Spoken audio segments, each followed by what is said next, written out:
But it's funny because now I kiss my kids all the time on their cheek, like every day, like good morning, good night, give them a kiss. My grown ass high school kids, man, I'm like, come here, man, where you at? How you been? And give them a kiss on the cheek. That's something I never did with my father ever until as an adult, until like in my 30s, I started hugging when I saw my dad more fragile. Right. You know, that's when I started like hugging my dad, embracing him more and giving him his kiss on his cheek and hola papi, ¿cómo estás? And I give him a kiss. My dad, if I was as a teenager, if I would do that to my father would flip out like, whoa, what the hell are you doing, bro? Like, back up, homie. Right. But now even, you know, even my father has changed as well. He's become more like, you know, sensitive and easygoing because he's still with us. Thankfully, I lost my mom this year, man, but my dad's still with us. And so he gets it now. He knows. You're right. Like, it would have ate him up alive if he would have continued to be that person, dog. So now he's very more soft. He's a softie. He's a teddy bear now. But not me, man. And you're talking about your son in middle school. Like, what grade? He's in 7th grade. Okay, my son just entered 6th grade, my youngest, my 10-year-old. And he still believes in Santa Claus, dog. Like, he genuinely dead ass believes in Santa Claus, bro, at 10 years old. Maybe not so much as a tooth fairy. I think he's starting to lose some of the tooth fairy feel because he just lost his tooth a couple months ago, put it under the pillow. We forgot, bro. We didn't put nothing in there. And he kind of at that point figured out, like, maybe there is no tooth fairy. But Santa Claus, I don't know if he's just playing us to get what he wants. Right. Maybe there's some of that also there.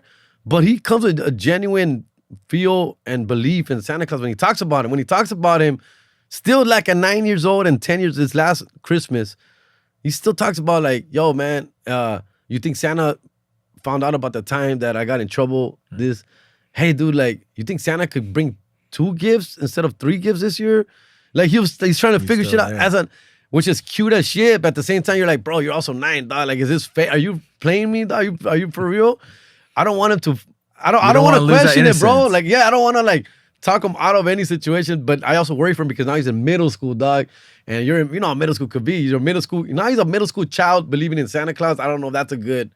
I mean, that's the tension, right? That you use humor to discuss on stage. Yeah. But also for me, I'm trying to unpack. Like, what was the reason that you started being more emotionally or physically affectionate with your dad?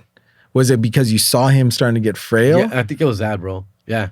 Honestly, yeah. And me just being a grown-ass man at 30-something years old, whenever that happened, and just seeing my dad just being more vulnerable. Yeah. Dog.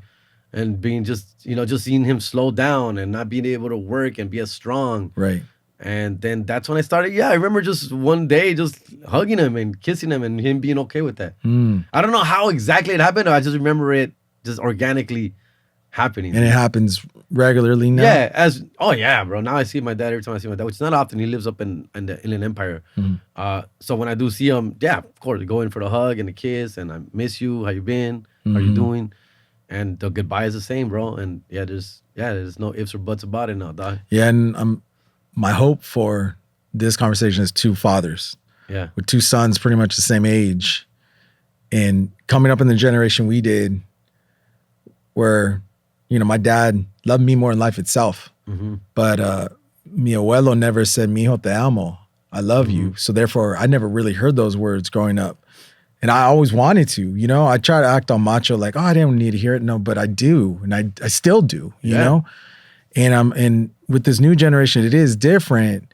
And I'm trying to figure out, like, how can I teach my son to do what I'm doing in my 40s and not wait till he's 40, if that makes sense.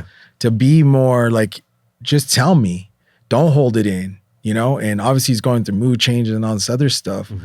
But I just want to figure out a more healthier version of what being a man and a Latino man is today. And I know, looking at my grandfather, looking at my father, they taught me beautiful stuff. They also taught me things that were really unhealthy. You know? And there's no judgment or shame, obviously, you know? But I'm just trying to figure out, like, do I do my son a disservice? Do we do our sons a disservice if we say, hey, stop believing in Santa Claus? Or, hey, act hard, because if not, you're going to be punked. But actually, a lot of folks that I see around them, they're just being themselves. Like, you know, bro, you're confident in who you are right now. And obviously, as a young kid, you're not. But this is that tension, if that makes sense. and trying to figure out how to unpack that. Man, I think at the end of the day, bro, we're leading by example, man. The kids eat up everything we do, whether we're paying attention to it or not, dog. Like, they know everything. They pay attention. The kids look up to us, obviously, right? And they know, and whatever we do, it's gonna affect them, whether we notice it or not. So I think what I'm trying to tell you is that we're already doing that. We're already molding them into the men they're gonna become, without even realizing it. You know what I'm saying? Yeah. I again, my kids just remind me of me a lot, and I have a running joke with my kids, or like, you know, and I don't know if this is right or not, but my thing is, I was like, men don't cry, bro. Like, men don't cry. And the only reason I say that is because I don't want them crying for any little dumb reason, right? Since they were young. Okay, guys, men don't cry. Men don't cry. And then I go, if you cry, it has to be for a real purpose. And I would tell them that, bro, they're 10, 11, 12, 13. They were young. And I'll be like, bro, your tears gotta mean something, bro. Like, I only want to see you cry if something very, like, harsh happened to you, or like a death in the family, dog, or a pet died, or you lost something that really means a lot to you. Then you could cry, bro. I'm not gonna judge you, bro, but I don't want you crying because you didn't get the Happy Meal you wanted, or you didn't get the shoes you wanted, or your girlfriend broke up with you.